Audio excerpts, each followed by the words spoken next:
दो अजनबी जो कभी मिले नहीं, जिनकी परवरिश अलग रही, जिनकी भाषा, आदतें और सोच भी अलग है, फिर भी एक दिन वे पति पत्नी बन जाते हैं। क्या केवल समाज ने उन्हें मिलाया, या फिर समय ने केवल उस मिलन को पूरा किया जो बहुत पहले अधूरा रह गया था?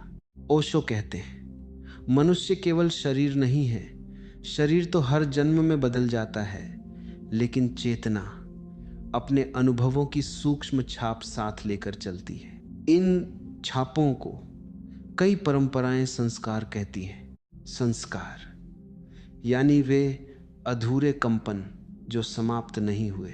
कल्पना कीजिए, यदि कोई गीत बीच में ही रुक जाए तो क्या मन उसे पूरा सुनना नहीं चाहता? यदि कोई कहानी अंतिम पन्ने से पहले बंद हो जाए तो क्या भीतर बेचैनी नहीं रहती? ठीक वैसे ही क्या आत्मा भी अधूरी कहानियों को पूरा करने के लिए फिर से लौट सकती है? यही विचार पुनर्जन्म की सबसे रहस्यमयी संभावना बन जाता है। लेकिन यहाँ एक सावधानी भी है। इसका अर्थ यह नहीं कि हर पति पत्नी निश्चित रूप से पिछले जन्म में भी साथ थे। आध्यात्मिक दृष्टि संभावना की बात करती है, अंधविश्वास की नहीं, क्योंकि सत्य अनुभव से जन्म लेता है, कल्पना से नहीं। फिर भी यदि जीवन केवल एक ही जन्म होता तो कर्म का इतना विशाल सिद्धांत क्यों बनाया गया? यदि हर कहानी यही समाप्त हो जाती तो कुछ संबंध मृत्यु के बाद भी अधूरे क्यों महसूस होते हैं? क्यों कुछ लोग वर्षों बाद भी हमारे भीतर वैसे ही जीवित रहते हैं? क्या प्रेम समय से बड़ा है, या फिर समय ही प्रेम का सबसे बड़ा भ्रम है? ओशो बार बार कहते हैं, समय सीधी रेखा नहीं है। हम उसे सीधी रेखा मानते हैं क्योंकि हमारा मन एक समय में केवल एक क्षण देख पाता है। लेकिन अस्तित्व वृत्ताकार है। जो अधूरा है वह लौटता है, जो पूरा हो गया वह मुक्त हो जाता है। इसीलिए कुछ रिश्ते केवल सुख देने नहीं आते, वे हमें बदलने आते हैं। कुछ जीवन साथी हमारे सबसे बड़े शिक्षक बन जाते हैं, कुछ हमारे सबसे कठिन दर्पण, और कुछ हमारे सबसे गहरे घाव। क्या यह सब केवल संयोग हो सकता है, या फिर आत्मा ने स्वयं इस मिलन को चुना था? जरा अपने जीवन पर नजर डालिए। क्या कभी ऐसा हुआ कि किसी व्यक्ति से मिलते ही लगा हो जैसे वर्षों से जानते हो, या किसी के सामने बिना कारण मन खुल गया हो, या फिर किसी के साथ पहली ही मुलाकात में अजीब सा विरोध महसूस हुआ हो? इन अनुभवों का उत्तर केवल मनोविज्ञान में नहीं मिलता। आध्यात्मिकता एक और संभावना रखती है। वह कहती है, ऊर्जा कभी पूरी तरह नष्ट नहीं होती, वह केवल अपना रूप बदलती है। यदि ऊर्जा बदलती नहीं तो क्या संबंधों की ऊर्जा भी किसी अदृश्य यात्रा पर आगे बढ़ती रहती है? और यदि ऐसा है तो क्या विवाह केवल दो शरीरों का मिलन नहीं, बल्कि दो बहुत पुरानी यात्राओं का पुनर्मिलन हो सकता है? लेकिन यही सबसे बड़ा रहस्य हमारा इंतजार कर रहा है। यदि सचमुच पति पत्नी का मिलन पिछले जन्मों से जुड़ा है, तो उस पिछले जन्म में वे दोनों आखिर थे कौन? जिस प्रश्न पर हमने अपने कदम रोके थे वही अब हमें और भी गहराई में ले जाता है। यदि दो आत्माएं सचमुच किसी अधूरी यात्रा के कारण फिर से मिलती हैं, तो फिर सबसे बड़ा रहस्य यह नहीं है कि वे मिलीं कैसे। सबसे बड़ा रहस्य यह है, उन्हें दोबारा मिलने की आवश्यकता ही क्यों पड़ी? क्योंकि अस्तित्व कभी भी बिना कारण किसी आत्मा को वापस नहीं बुलाता। हर वापसी किसी अधूरे अध्याय का संकेत होती है। हम मनुष्य सोचते हैं कि कर्म केवल वही हैं जो हमारे हाथों से किए गए, लेकिन ओशो एक बिल्कुल अलग दिशा दिखाते हैं। वे कहते हैं, कर्म केवल क्रिया नहीं है, कर्म वह भी है जिसे तुम पूरा नहीं कर पाए। एक अधूरा प्रेम, एक अनकही क्षमा, एक ऐसा वचन जिसे निभाने का अवसर ही नहीं मिला, या फिर एक ऐसा घाव जो समय के साथ दब तो गया लेकिन मिटा नहीं। यही अधूरापन चेतना के भीतर कंपन बनकर रह जाता है, और चेतना उस कंपन से मुक्त हुए बिना विश्राम नहीं करती। सोचिए, यदि कोई संगीतकार अपनी धुन बीच में छोड़ दे तो क्या उसका मन शांत रहेगा? नहीं, जब तक वह अंतिम स्वर न बजा ले भीतर कुछ अधूरा रहेगा। आत्मा भी कुछ ऐसी ही है, उसे अंत चाहिए, पूर्णता चाहिए, इसीलिए वह लौटती है। लेकिन लौटने का अर्थ यह नहीं कि उसे वही परिस्थिति मिलेगी। अस्तित्व परिस्थितियां बदल देता है ताकि आत्मा पुराने तरीके से नहीं, नई समझ के साथ जीना सीखे।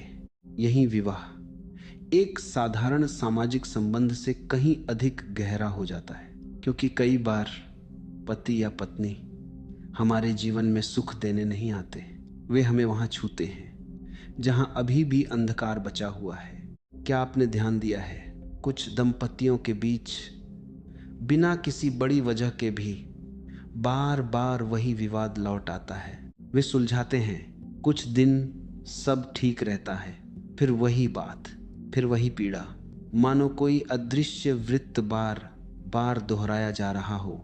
क्या यह केवल स्वभाव का टकराव है, या फिर कोई पुराना पाठ है जिसे अभी तक सीखा ही नहीं गया? ओशो कहते हैं, जीवन परीक्षा नहीं लेता, जीवन तब तक वही परिस्थिति दोहराता है जब तक तुम उसके भीतर छिपा बोध नहीं देख लेते। यही कारण है कई लोग जीवन साथी बदल लेते हैं, शहर बदल लेते हैं, परिस्थितियां बदल लेते हैं, लेकिन दुख का स्वरूप नहीं बदलता। क्यों? क्योंकि बाहर का चेहरा बदलने से भीतर का अधूरापन समाप्त नहीं होता। आत्मा व्यक्ति को नहीं, अनुभव को खोजती है, और जब तक अनुभव पूर्ण नहीं होता यात्रा जारी रहती है। इसीलिए कुछ विवाह बाहर से बहुत सामान्य दिखाई देते हैं, लेकिन भीतर वे दो आत्माओं की एक लंबी साधना होते हैं, जहां हर दिन अहंकार टूटता है, अपेक्षाएं टूटती हैं, और धीरे धीरे वह व्यक्ति जिसे हम अपना सबसे बड़ा विरोधी समझते थे, वही हमारा सबसे बड़ा शिक्षक बन जाता है। यही एक और रहस्य जन्म लेता है। हम अक्सर सोचते हैं, यदि कोई हमारा जीवन साथी है तो वह अवश्य ही पिछले जन्म में भी हमारा प्रेमी या प्रेमिका रहा होगा। लेकिन क्या अस्तित्व इतना सीमित है? क्या आत्माएं केवल एक ही भूमिका निभाती हैं? यदि जीवन एक विशाल रंगमंच है तो क्या हर जन्म में पात्र वही रहेंगे, या फिर केवल आत्मा वही रहती है और भूमिकाएं बदलती रहती हैं? यही वह द्वार है जिसके पार प्रवेश करते ही पिछले जन्मों का पूरा रहस्य एक बिल्कुल नए रूप में दिखाई देने लगता है। और यहीं से हमारी सारी कल्पनाएं टूटने लगती हैं, क्योंकि हम संबंधों को नामों से पहचानते हैं, पति, पत्नी, माता, पिता, मित्र, शत्रु, लेकिन आत्मा इन नामों को कभी नहीं जानती। ये नाम केवल इस जन्म की सुविधा है, अस्तित्व के लिए केवल चेतना है, और चेतना हर जन्म में एक नई भूमिका धारण कर लेती है। जरा किसी रंगमंच की कल्पना कीजिए, आज जो अभिनेता राजा बना है वही कल भिखारी की भूमिका निभाएगा। फिर किसी और नाटक में वही व्यक्ति गुरु भी बन सकता है। क्या अभिनेता बदल गया? नहीं, केवल उसका पात्र बदल गया। ओशो कहते हैं, जीवन भी कुछ ऐसा ही विराट नाटक है, जहां शरीर वेशभूषा है, रिश्ते पात्र हैं, और आत्मा वह अभिनेता है जो बार बार मंच पर उतरती है। इसीलिए ये आवश्यक नहीं कि आज का पति हर जन्म में पति ही रहा हो। संभव है कभी वही आत्मा तुम्हारी माँ रही हो, कभी पिता, कभी बड़ा भाई, कभी छोटी बहन, कभी ऐसा मित्र जिसने तुम्हारे जीवन की दिशा बदल दी हो। और यह भी संभव है कि वही आत्मा कभी तुम्हारी सबसे बड़ी विरोधी रही हो। यह सुनकर मन चौंकता है, क्योंकि मन स्थिर पहचान चाहता है। उसे लगता है प्रेम का अर्थ हमेशा एक जैसा संबंध होना चाहिए, लेकिन अस्तित्व प्रेम को संबंधों में नहीं बांधता। वह केवल सीख को आगे बढ़ाता है। जहां जो भूमिका आवश्यक होती है वही दे देता है। सोचिए, यदि किसी आत्मा ने पिछले अनुभव में अधिकार का दुरुपयोग किया, तो क्या अगली यात्रा में उसे उसी अधिकार का परिणाम समझने का अवसर नहीं मिलेगा? यदि किसी ने केवल लेना सीखा, तो क्या कभी उसे देना भी नहीं सीखना होगा? यदि किसी ने किसी का हृदय तोड़ा, तो क्या वह कभी उस टूटन को भीतर से महसूस नहीं करेगा? यही कर्म का अर्थ दंड नहीं रह जाता, वह संतुलन बन जाता है। अस्तित्व बदला नहीं लेता, वह समझ पैदा करता है। इसीलिए भूमिकाएं बदलती रहती हैं, ताकि अनुभव अधूरा न रह जाए। लेकिन यहाँ एक और गहरा रहस्य छिपा है। हर जन्म में आत्माएं एक दूसरे को पहचानती नहीं। यदि पहचान ले, तो नया अनुभव कभी जन्म ही नहीं लेगा। कल्पना कीजिए, यदि आपको पहले से पता हो कि सामने वाला पिछले जन्म में आपका कौन था, तो क्या आप उसे निष्पक्ष होकर देख पाएंगे? शायद नहीं। आप पुरानी स्मृतियों का बोझ उठाए रहेंगे। इसलिए अस्तित्व स्मृति छीन लेता है, लेकिन अनुभूति नहीं। इसी कारण कभी कभी बिना किसी स्पष्ट कारण किसी व्यक्ति के सामने मन सहज हो जाता है, और किसी दूसरे के सामने भीतर अनजानी दूरी खड़ी हो जाती है। मानो चेतना शब्दों से पहले ही कुछ जानती हो। यही कारण है ओशो बार बार कहते हैं, संबंधों को पकड़ो मत, उन्हें देखो, क्योंकि जो पकड़ता है वह केवल भूमिका को पकड़ता है, और जो देखता है वह आत्मा की यात्रा को पहचानने लगता है।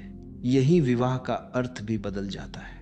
वह केवल साथ रहने की व्यवस्था नहीं रहता, वह दो चेतनाओं के विकास का अवसर बन जाता है, जहां हर घटना, हर संवाद, हर मौन, हर पीड़ा और हर मुस्कान भीतर किसी पुराने संस्कार को धीरे धीरे पिघला रही होती है। लेकिन अब एक प्रश्न और भी अधिक रहस्यमय होकर सामने खड़ा है। यदि आत्माएं सचमुच अनेक जन्मों से मिलती रही हैं और हर बार नई भूमिका निभाती रही हैं, तो क्या इस वर्तमान जीवन में ऐसे कोई संकेत भी मौजूद हैं जो बिना पिछले जन्म देखे यह आभास दे सके कि यह मिलन सिर्फ इस जन्म की कहानी नहीं है? लेकिन सावधान रहिए, यही सबसे अधिक भ्रम पैदा होता है। मन को रहस्य बहुत आकर्षित करता है, और जब रहस्य आकर्षित करता है, तब कल्पना स्वयं को सत्य घोषित करने लगती है। कई लोग हर गहरे संबंध को पिछले जन्म का प्रमाण मान लेते हैं, लेकिन ओशो कहते हैं, जो भीतर जागा नहीं, वह हर संकेत की गलत व्याख्या करेगा। इसलिए पहचान विश्वास से नहीं, जागरूकता से आती है। अब प्रश्न यह नहीं है क्या यह रिश्ता पिछले जन्म से जुड़ा है। प्रश्न यह है, यदि जुड़ा है तो उसकी झलक वर्तमान में कहाँ दिखाई देती है।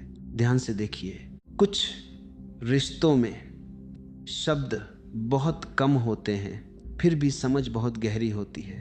कभी कभी जीवन साथी कुछ कहता भी नहीं, लेकिन दूसरा उसकी बेचैनी महसूस कर लेता है। यह केवल साथ रहने की आदत भी हो सकती है, लेकिन कभी कभी यह उस सूक्ष्म संवेदनशीलता की ओर भी संकेत करती है, जो वर्षों नहीं, शायद कई जन्मों की यात्रा से बनी हो। फिर एक और घटना पर ध्यान दीजिए। कुछ दंपति बार बार एक ही परिस्थिति के सामने आ खड़े होते हैं। समय बदलता है, स्थान बदलता है, उम्र बदलती है, लेकिन चुनौती का स्वरूप नहीं बदलता। मानो जीवन एक ही प्रश्न अलग अलग शब्दों में पूछ रहा हो। ऐसा क्यों? क्योंकि जब तक भीतर उत्तर पैदा नहीं होता, अस्तित्व प्रश्न बदलता नहीं, वह केवल उसका रूप बदल देता है। एक और सूक्ष्म बात, कभी ऐसा हुआ है कि आपने किसी बात पर अत्यधिक प्रतिक्रिया दी, बाद में स्वयं ही सोचने लगे, इतनी छोटी सी बात पर मैं इतना विचलित क्यों हो गया? मन कारण खोजता रह जाता है, लेकिन कारण दिखाई नहीं देता। ओशो कहते हैं मन का दिखाई देने वाला भाग बहुत छोटा है, उसके नीचे अनुभवों का अथाह सागर छिपा है। कौन सी लहर किस क्षण ऊपर आ जाए, ये हमेशा तर्क से नहीं समझा जा सकता। इसीलिए कभी जीवन साथी की एक साधारण बात भीतर किसी बहुत पुराने दर्द को छू देती है और हम समझते हैं दुख आज पैदा हुआ है, जबकि वह केवल आज दिखाई दिया है। जन्म शायद बहुत पहले ले चुका था। फिर एक और रहस्य, कुछ लोग अलग होने का निर्णय लेते हैं, दूरी बना लेते हैं, नया जीवन शुरू कर देते हैं। फिर भी किसी न किसी मोड़ पर परिस्थितियां उन्हें फिर आमने सामने खड़ा कर देती हैं। क्या यह केवल संयोग है या जीवन अभी भी कुछ अधूरा छोड़ना नहीं चाहता? लेकिन यहाँ सबसे महत्वपूर्ण बात समझनी होगी, इन संकेतों का उद्देश्य यह सिद्ध करना नहीं है कि तुम्हें अपना पिछला जन्म याद आ गया। उद्देश्य केवल इतना है कि तुम अपने संबंध को अधिक गहराई से देखो, क्योंकि जो व्यक्ति केवल प्रमाण खोजता है वह अनुभव खो देता है, और जो अनुभव में उतर जाता है उसे प्रमाण की आवश्यकता नहीं रहती। ओशो का आग्रह हमेशा भीतर देखने पर रहा। वे कहते हैं जिस दिन तुम अपने संबंधों को बिना निर्णय, बिना आरोप और बिना अपेक्षा के देख लोगे, उसी दिन उनकी असली प्रकृति प्रकट होने लगेगी। तब तुम्हें समझ आएगा कि सामने वाला व्यक्ति तुम्हें हैराने नहीं आया, तुम्हें जगाने आया है। उसकी उपस्थिति तुम्हारे भीतर छिपे उन हिस्सों को सामने लाती है जिन्हें तुम स्वयं भी देखने से बचते रहे। और शायद यही किसी भी गहरे संबंध का सबसे बड़ा उपहार है। लेकिन अब सबसे अंतिम और सबसे निर्णायक प्रश्न सामने खड़ा है। यदि वास्तव में पति पत्नी का मिलन आत्माओं की एक लंबी यात्रा का हिस्सा है, यदि कर्म, भूमिकाएं और अधूरे अनुभव इन सब ने इस संबंध को जन्म दिया है, तो क्या मनुष्य इस चक्र से कभी मुक्त भी हो सकता है, या फिर उसे जन्म जन्मांतर तक इन्हीं अधूरी कहानियों को दोहराते रहना पड़ेगा? यही वह स्थान है जहां अधिकांश लोग सबसे बड़ी भूल कर बैठते हैं। वे पिछले जन्मों को जानने की उत्सुकता में वर्तमान जीवन को खो देते हैं। उन्हें लगता है यदि किसी तरह यह पता चल जाए कि मेरा जीवन साथी पिछले जन्म में कौन था, तो शायद मेरे सारे प्रश्न समाप्त हो जाएंगे। लेकिन क्या सचमुच ऐसा होगा? ओशो मुस्कुराकर कहते हैं जिस मन ने इस जन्म को ठीक से नहीं समझा वह पिछले 100 जन्मों की जानकारी लेकर भी उलझा ही रहेगा, क्योंकि समस्या स्मृति की नहीं, अचेतनता की है।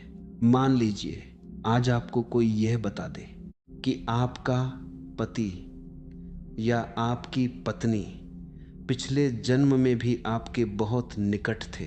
क्या इससे आपका क्रोध समाप्त हो जाएगा? क्या आपकी अपेक्षाएं मिट जाएंगी? क्या अहंकार शांत हो जाएगा? शायद नहीं, क्योंकि ज्ञान केवल सूचना बनकर रह जाएगा, और सूचना कभी परिवर्तन नहीं लाती। परिवर्तन केवल जागरूकता लाती है।